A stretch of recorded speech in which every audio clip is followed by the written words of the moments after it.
Coming off of Black Ops, we were really energized. The team had done its best work ever, but we knew we could do so much more. The team is pushing the boundaries of Call of Duty on every front, providing players with a complete package that offers something for every kind of player. Whether it's the campaign, the multiplayer, or the zombies, Treyarch's going to be breathing new life into the franchise.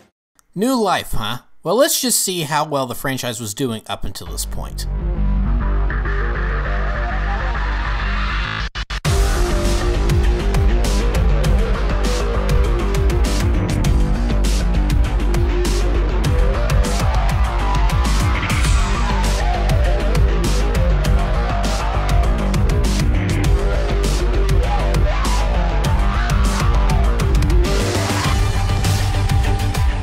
By 2012, Call of Duty had come a long way from its humble beginnings as a competitor to Medal of Honor.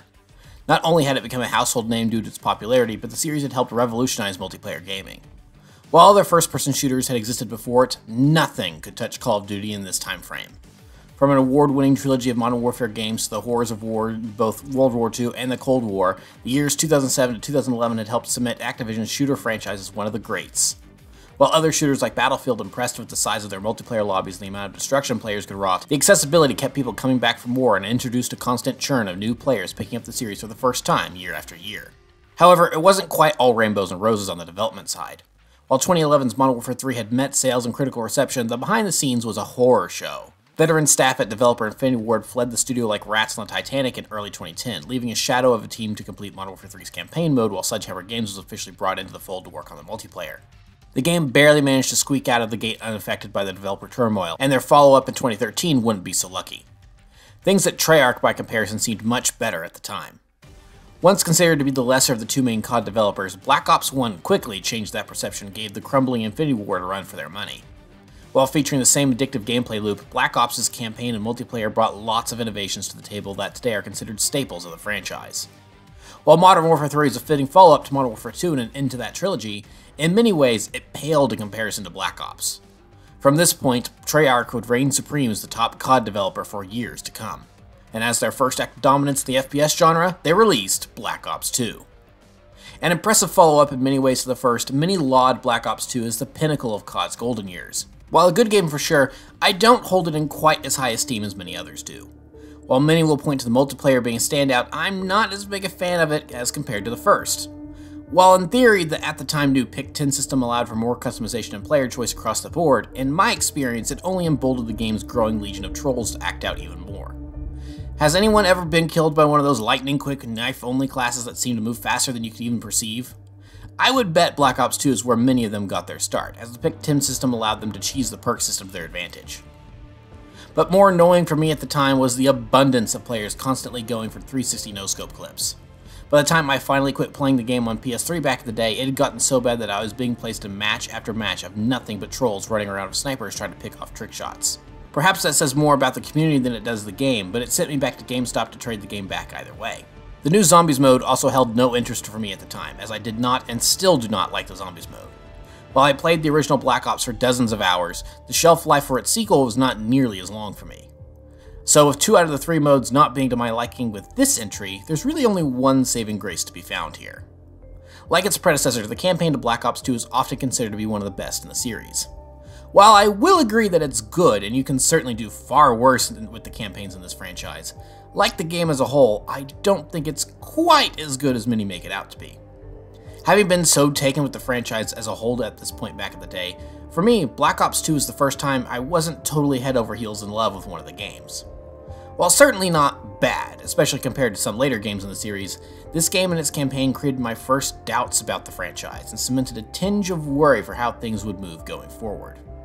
Much like the setting of the game itself, little did I know just how much of an uncertain future I was in for.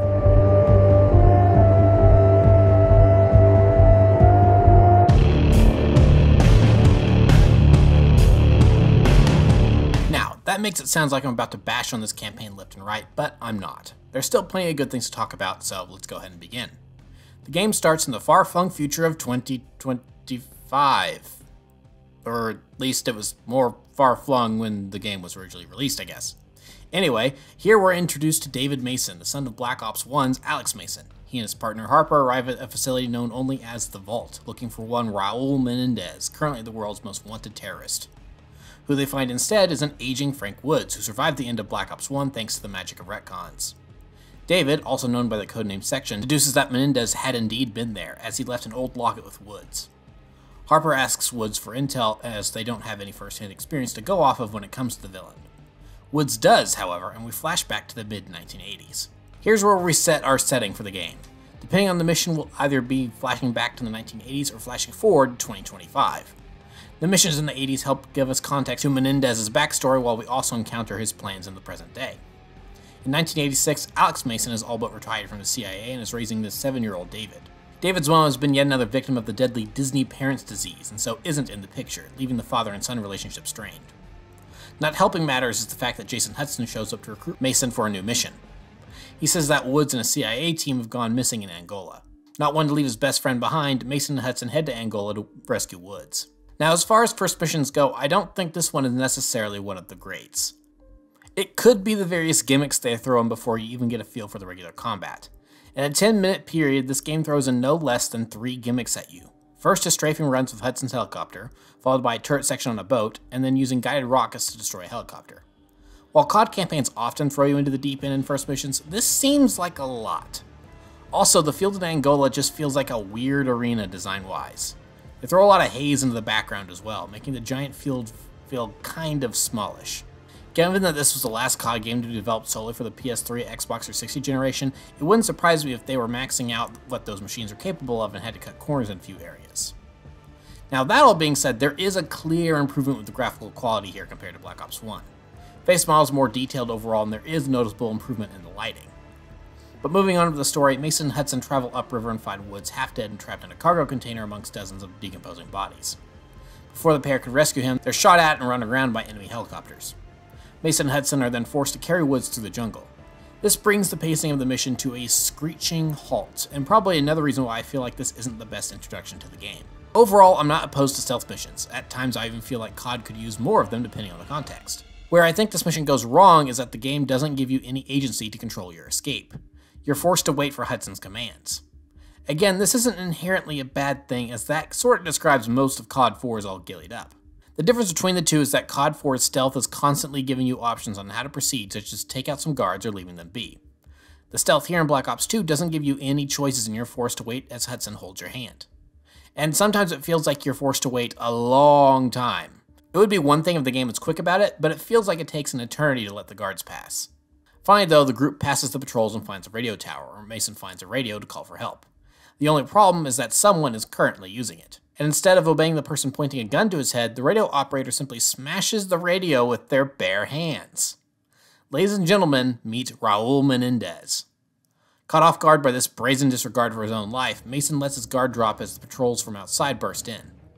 Once again displaying how bonkers he is, Menendez drops a live grenade into the room to end the standoff. He and Mason tussle, which ends with Mason shooting his eye off and fleeing the area. While I have a lot to criticize in this first mission, the introduction of the game's villain is well handled. In just under a minute, we can understand all we need to know about this guy. He's fearless, already in a position of power, and will do whatever it takes to defeat his enemies. A great example of show, don't tell. Unfortunately, the pacing gets slowed down again by an escape through the jungle that frankly just takes way too long until our heroes are rescued and escape. Now, while I've been fairly critical of this first mission, things get much better going forward. Having a bit more of an understanding of who they're up against now, David and Harper head to Myanmar to find out what Menendez is currently planning. In 2025, we find that Menendez is the leader of a new global political movement known as CoD. While many followers believe it's a movement for peace, Menendez has secretly been instigating turmoil across the globe to lead the United States and China into armed conflict with one another. Together, David, Harper, and their fellow Navy SEAL Salazar fight their way through CoD's compound in Myanmar using all sorts of fancy future tech. This mission is much better paced and utilizes the future tech of the setting well. David can hack drones, deploy EMP grenades to short out electronics, and has a special sight that can target enemies. As an introduction to our futuristic setting, I think this is a much better introduction to the story, even if it runs a little too long. Inside the facility, the SEALs find a prototype supercomputer that supposedly has the power to hack the entire US data structure in moments. Securing the device, the SEALs head back to their headquarters, the aircraft carrier the USS Obama. It's here we're introduced to a new type of mission for the campaign, Strike Force missions. These are similar to Spec Ops missions from the Modern Warfare games, but these directly impact the story itself and have some added gameplay features. Instead of playing as David, the player assumes control of an entire team of soldiers and can control them either by the traditional first-person viewpoint or by a more eye-in-the-sky approach. Working as a quasi-real-time strategy mode, I really like these missions and wish there were more of them. They act as optional side objectives and further along the story in 2025. I remember people not liking them back in the day, and I'm curious as to why. If I had to guess, it was something different, and anytime a franchise actually tries something new, the fans typically don't take to it. Surprise, surprise. The main enemy featured in the Strike Force missions is the Chinese Strategic Defense Coalition, or the SDC. They're led by Chairman Zhao, who we learn has history with the Mason family. Back in 1986, after Hudson and Mason rescue Woods, the three are now on the hunt for Menendez, who has made a name for himself in the weapons smuggling business. They find him aiding the Russians in Afghanistan, and so head there to find his whereabouts. There they find Zhao, also working with the US-backed Mujahideen. In order for the locals to give up any information on Menendez, Mason and Woods have them help repel a Soviet attack. Thus begins a great semi-open world mission with various paths and objectives for the player to complete. There's also horse riding, which is really fun. The mission then comes to a close when the Soviets launch one final strike against the Mujahideen. Mason and Woods jump onto the tank to disable it, but then we meet the Russian commander. Captain must die.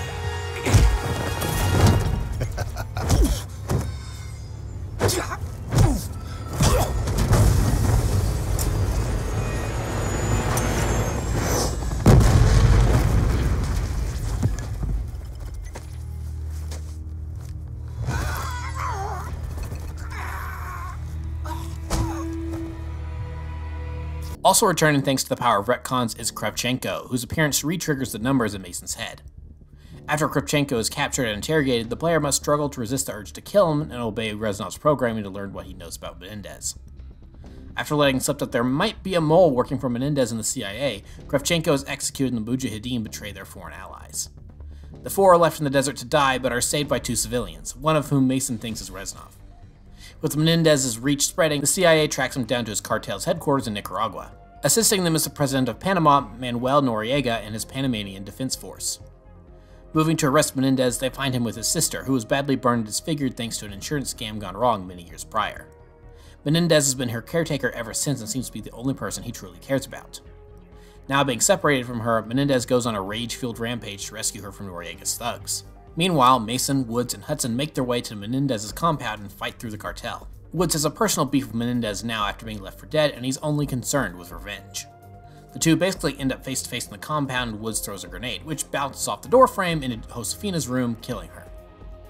It appears that Menendez was killed in the blast as well, and Hudson considers the case closed, although we clearly know that's not true. Back in 2025, the SEALs are stretched thin between attacks from the SDC and trying to track Menendez. They managed to get a lead in Pakistan and head in to capture him. The country, though, has seen historic flooding recently, leading to lots of flooded areas for the player to fight through. Harper and David managed to find Menendez and record part of what his plans are, but he knew he was being followed and has his men chase off the SEALs. While they couldn't capture Menendez, they do figure out his next target, a resort for the rich and powerful on the Cayman Islands. David and Salazar go in together to infiltrate security while Harper heads for the public areas. Finding mercenaries acting as security, David and Salazar hack into the resort's network and discover that Menendez is actually after a person and not technology like they assumed. They discover Chloe Lynch is a former engineer at a defense company, which could prove useful to him. They try and extract her at the club, but Menendez's second-in-command, DeFalco, is there and begins killing civilians to distract the SEALs from their escape. And much like the first game, Black Ops 2 demonstrates that it has plenty of personality and style, as David and Harper engage in a slow-motion shootout to some dubstep. Peel left! Peel left! Moving! Let's go! The main doors are out! David and the team manage to catch up to them before they escape and rescue Chloe and kill DeFalco. Trying to figure out what Menendez could be planning, David again visits Woods at the vault to get more intel out of him. Woods ends up telling him one final story. In December 1989, the US invades Panama to depose Noriega. According to Woods, the US had been unhappy at the Panamanian dictator for a while, and the final straw is when they realized Noriega helped get Menendez to safety and faked his death in Nicaragua. Mason and Woods are assigned to capture Noriega and transport him to a checkpoint to put him in US custody. As they're doing so though, Hudson radios in with new orders and they're now swapping Noriega for a different prisoner. Woods and Mason split up, and Woods is presented with a masked figure downrange from a sniper scope. Hudson tells Woods that it's Menendez, and Woods kills him. However, upon going to confirm the kill, Woods discovers the masked man was actually Mason and is ambushed by the real Menendez. Woods' knees are shot off and Menendez presents Hudson, who had been forced to trick Mason Woods all night. In revenge for the death of his sister, Menendez kills Hudson and leaves Woods alive to care for David, who he's drugged and brought along. While Woods did take over as David's caretaker over the years, the event has left him traumatized and frozen into fits of PTSD-induced rage. To the writing's credit, David is accepting of the truth, having never heard the full version before, and doesn't blame Woods for what happened. I think a lesser game and lesser story would have tried to drive a rift between the two of them before the final act, but thankfully that doesn't happen here. But Woods' story did help piece together the various bits of intel the SEALs had gathered on Menendez until now. David now knows that whatever Menendez is planning will happen within the next few days, so they head to Yemen to capture him. Finally getting him in custody, Menendez is brought on board the Obama for interrogation, where pretty much anything that can go wrong does go wrong. The ship is attacked, Menendez escapes, the automated defenses turn against the US forces on board, and Salazar is a traitor who kills Chloe, the only person that could stop Menendez's plan. With nothing stopping him, Menendez hacks into the US drone fleet and turns them against their creators. He then leaves, forcing David to order everyone to abandon ship.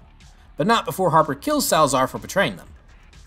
David and Harper then head to Los Angeles, which is currently under attack from the hijacked drone fleet. The current US president and other G20 leaders were all at a conference in the city, and their deaths could potentially destabilize the entire world. What transpires is a chaotic chase down the streets of LA between the SEALs, drones, and core SDA mercs.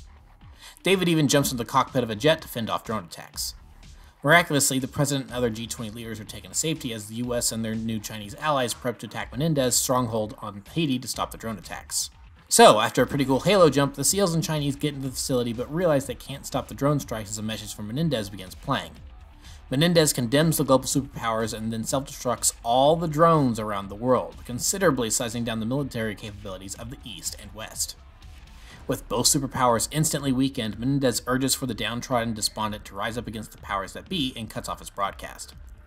With time running out to catch him, David manages to stop him at the last second and executes him for his crimes. The game ends on an uncertain note, as while Menendez is dead, his followers do exactly as he asked and rise up. Or at least that's how my playthrough ended.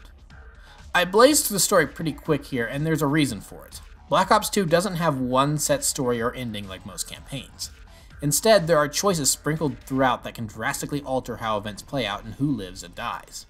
For instance, in my playthrough, Chloe is killed when Salazar betrays the SEALs and he is then executed by Harper, but that may not even happen if Harper is already dead by this point.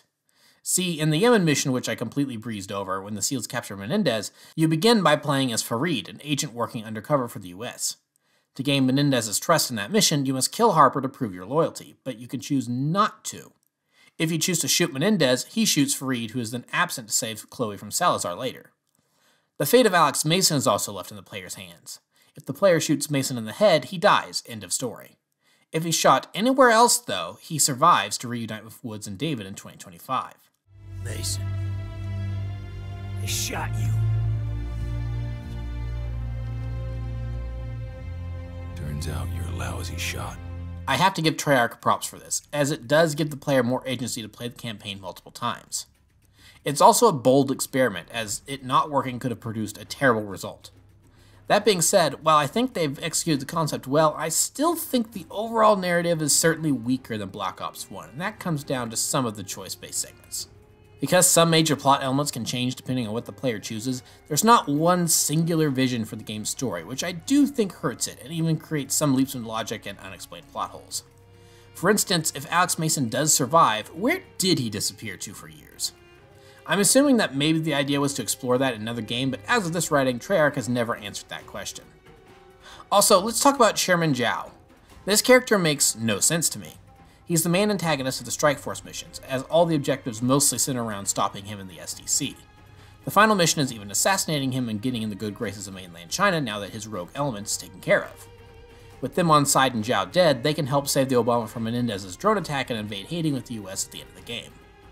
But earlier in the story, when encountering Zhao after escaping from Menendez in Pakistan, Zhao lets them go and hints that they may have a common enemy in Menendez. This is then never mentioned again, and the game treats him as an enemy through the rest of the story. I'm curious if the game was rewritten, he was originally an optional ally, but they ended up cutting that? It would explain why they introduced him in the flashback missions, as that gives him ties to both Alex and David Mason and why David brings it up in Pakistan. Otherwise, his inclusion in that mission serves no purpose of the overall story, other than getting mainline China to ally with the United States, but that's also something that could just happen in cutscenes and isn't necessarily reliant on that certain gameplay section, so it's odd. Speaking of odd, I also want to discuss the flashback missions. Part of the reason I'm so harsh on the beginning level of the game and not so much the others is that there's this weird feeling I have about all the flashback missions. While the story to Black Ops 1 and 2 were handled by the same team, there's something that just feels different about the Cold War sections compared to the original. I wonder if part of that is the historical aspects. Compared to the original, I don't know if Black Ops 2 handled its history as well. While I appreciate the game for branching out and showing some other portions of the Cold War that America wasn't directly involved in, like the Angolan Civil War or the Soviet invasion of Afghanistan, I don't know if they do a good enough job explaining the context for what was happening and why. Black Ops 1 mainly touched on things that most Americans would most likely at least have some knowledge of, such as the US's issues with Cuba and the Vietnam War. While Black Ops 2 throwing in Angola is cool, despite the inclusion apparently being wildly inaccurate, it doesn't provide near enough context for why the CIA would be involved at all and just tells you to start shooting people. I think this is another big reason why the first mission feels so jarring, is that you don't know where you are or what you're doing. Later during the invasion of Panama, the game thankfully gives you some amount of context and meshes it well with the story so you understand why you're there. And on top of that, we have a change or two in the cast that also pulls you out of things. Overall, I think the cast in this game is mostly great. Sam Worthington and James C. Burns both return as Mason Woods from Black Ops 1, with lots of new cast members thrown in for our characters in the future. Relative unknown Rick McDonald plays David Mason as an adult, Tony Todd plays Admiral Briggs, the late Camar de los Reyes plays Menendez, and Michael Rooker plays Harper. I'm very poppin', y'all! Notable voice actors Jennifer Hale, Nolan North, Brian Bloom, and Clancy Brown even pop up throughout the cast. But there's one person that isn't in the cast that I think it needed to be, and that's Ed Harris as Hudson. Harris didn't return from Black Ops 1 and was replaced with Michael Keaton. While Keaton doesn't do a bad job, he plays Hudson very differently compared to Harris. In Black Ops, he's described as an ice cube and someone who always seems to be in control. In Black Ops 2, that doesn't seem to be the case. While he is much older and could have changed by this point in the timeline, he seems more concerned and more almost paranoid. His commanding presence for the first game is gone and is replaced with a more soft-spoken Weasley character. For me, this really hurts the flashback sections and makes the game feel more disconnected from Black Ops 1 than it should. Which is too bad, as the two games are obviously very connected given the focus on the Mason family. Other than the graphics, it does feel like a lot of this game is just a tiny step down overall from the original. They try to innovate in some ways, like giving you a big sandy playground in Afghanistan. The Strike Force missions are a cool concept, but even some of the gameplay feels a little more scaled back compared to the first. For instance, during the Battle of LA, David flies a jet around and takes out hack drones harassing the presidential convoy. This section should be cool, but it's on rails and pretty much does all the flying for you. This wouldn't be a huge deal except that in the first game you get to control a helicopter, you can pretty much go wherever you want. It's a strange limitation in my mind to go from a similar mission in an earlier game that gives you more freedom than a mission in the following game. The game also throws lots of optional things at you that don't really do too much to affect the gameplay or story despite insinuating that they do. For instance, the player can find certain pickups around the game that will give them an advantage for that mission. Some of them are body armor or weapons, and those can surely help out. Others are merely cosmetic, though, and do nothing. For instance, there's a section where David can find a fancy invisibility cloak. You'd think this would allow you to sneak up on enemies. It doesn't, though, and just turns your player model invisible. Then there's a moment in the Colossus mission where the player can hack into the mainframe and identify all the marks working as security. The game tells you this will ID them for you in gameplay, helping you identify them among the crowd. Well, it doesn't exactly do as advertised, so I ran right by like 3 guys hidden in smoke and almost died because I assumed they'd have red outlines around them. Kinda lame. But while I may have my fair share of complaints, overall I do still like the game. It's just not as near a masterpiece in my eyes compared to the original. The gameplay is still good, the level design is well done, and Menendez is a villain worthy of being the pantheon of great CoD villains for his cunning and brutality. Not to mention it's just satisfying to hear his name get yelled over and over. Menendez! Menendez! Menendez! What? No! Menendez! No, go away, Menendez! Ah, dang it! In a lot of ways, I respect Treyarch for being ambitious with this one, and there are admittedly lots of cool ideas here, but it might just be a bit too ambitious to the point of being sloppy. Still, the team delivered a good product at the end of the day, and I do understand why so many people hold this game as highly as they do. There's still a lot to like about it, and compared to the next few games that come out from Infinity Ward and Sledgehammer over the years that would follow, the good things about this one do shine through easier. So while Treyarch had claimed the public's respect and honor of top Call of Duty dev for now with back-to-back well-regarded Black Ops games, that respect wouldn't end up lasting forever.